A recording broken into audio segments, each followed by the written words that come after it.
Over the years, I've traveled to many places. Cities, museums, parks, islands. Though I never stayed long, each left a tiny piece in my heart. Some were happy, some were miserable, others were just another fleeting moment of my life. While I'm saving the worst trip for its own video, the best one stands out with little contest. My trip to Malta may be second, but nothing compares to one special day. A day where I felt like I stepped into another magical world. Somewhere in the vast Atlantic Ocean lies a chain of mountains that rise out of the seafloor. At 9 points, their peaks break through the waves, forming a series of emerald isles shimmering in both blue and green. Almost too beautiful to be real. Its name? The Azores. Roughly 2,000 miles from Canada and 1,000 miles from mainland Europe, this Portuguese outpost was once the edge of the known world. Sailors blown off course as early as the 14th century are believed to have sighted these islands. And by the 15th century, they had become a settler's paradise. Completely uninhabited, the Azores boasted a mild climate, fertile soil, and perhaps most enticingly, an absence of pests or vermin. It may have been the most pristine virgin lands ever discovered. The archipelago's importance grew very quickly. It was open farmland and a perfect climate ready to feed an overcrowded Europe. Tales of strange corpses washing ashore on the remote island of Corvo helped convince Christopher Columbus that land may lay beyond the western horizon. Fittingly, the Azores also were the first place he stopped on his return from the New World, only to have the Portuguese attempt to arrest him, mistaking him for a pirate. And granted, the Native Americans have every reason to call him a pirate, but I'm not getting into that here. For centuries, these islands served as the last hope for sailors wrecked in the mid-Atlantic. Today, they are just another place millions of airline passengers fly over without a second thought. Tourists rarely visit the Azores in mid-February. As this is a time of storms in the mid-Atlantic, Sao Miguel is the largest and most populated island in the Azores. It is home to over half of the territory's residents, and it's easy to see why. Embarking on an all-day sightseeing tour, I struggle to find words to describe the breathtaking sights I saw before me. Lagoa do Fogo, or Lake of Fire in English, is one of the most photographed sites in the Azores. The original Portuguese settlers lacked a word for the bright orange liquid that once bubbled across its surface, only able to compare it to fire in the vocabulary that they had brought with them. However, its ominous name is well within the past. Fortunately for modern visitors, the lake has remained dormant ever since the 16th century, making for a stunning and peaceful hike, if only I had the chance to do so.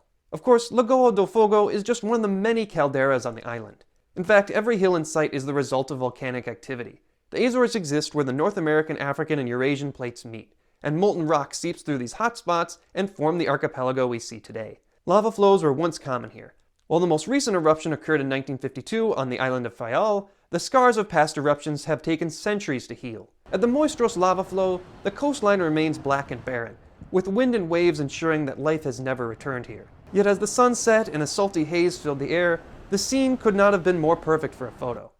The lighting, the atmosphere, the perspective, everything aligned. All I wish is that I could have posed a little bit better. Still, the landscape was unforgettable.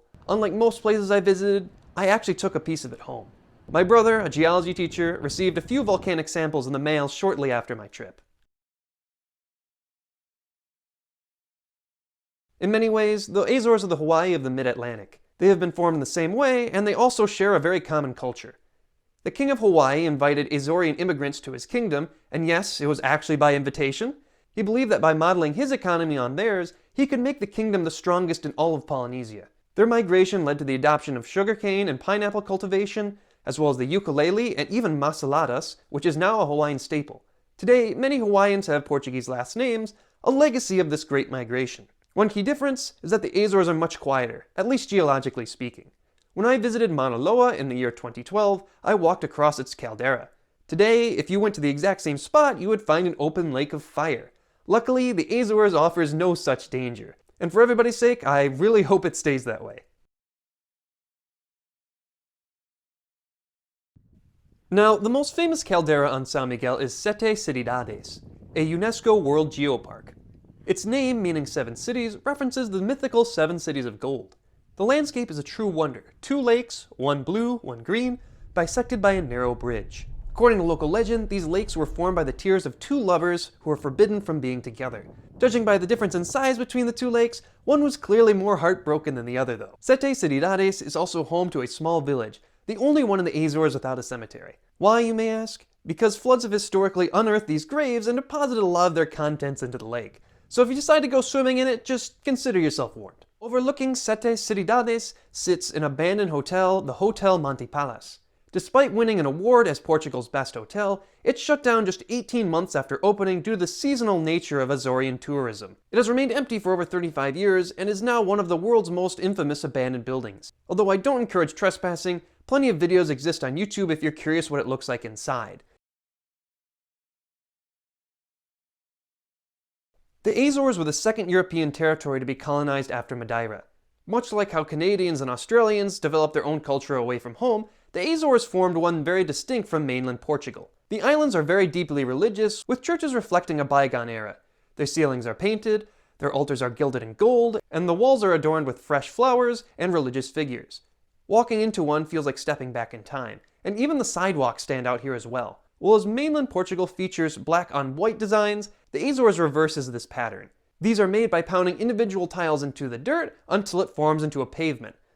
One local artist even embedded a QR code into the road, although unfortunately I've tried and it doesn't seem to work. Beyond the architecture, Sao Miguel is home to many other wonders, and to be honest, I only was able to explore half the island, but even on the half I did see, there were also things like the Priest and Nun rocks, which were shaped by erosion and wind throughout the years, which overlook this northern bay on the island of Sao Miguel. There's also a waterfall where Instagrammers often seem to be bathing, although with it being February, I was not brave enough to join them.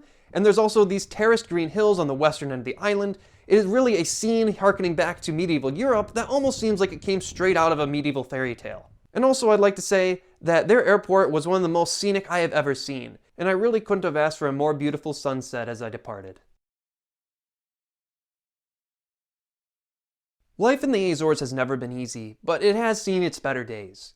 In the 1860s, it was home to 6% of Portugal's population, but today it accounts for only about 2%. More people lived here in the 19th century than they do today. Being isolated 1,000 miles in all directions, opportunities are very scarce, and by some metrics, the Azores is Portugal's poorest region. As late as the 1960s, mass migrations led many to Brazil, and today, many young people leave for places like the mainland or even Boston in the United States. I absolutely love my time in the Azores, which is why it pains me to see it struggling. If there was a way for an American like me to live and work there, I would. But without knowing much Portuguese, it's hard to imagine how. For now, all I can do is hope that I can return someday. The Azores is a land worthy of any photo album, and the most beautiful landscapes I have ever seen. No matter how short my visit was, it was without question the best trip I've ever been on, and I really do hope at the bottom of my heart that someday I can return.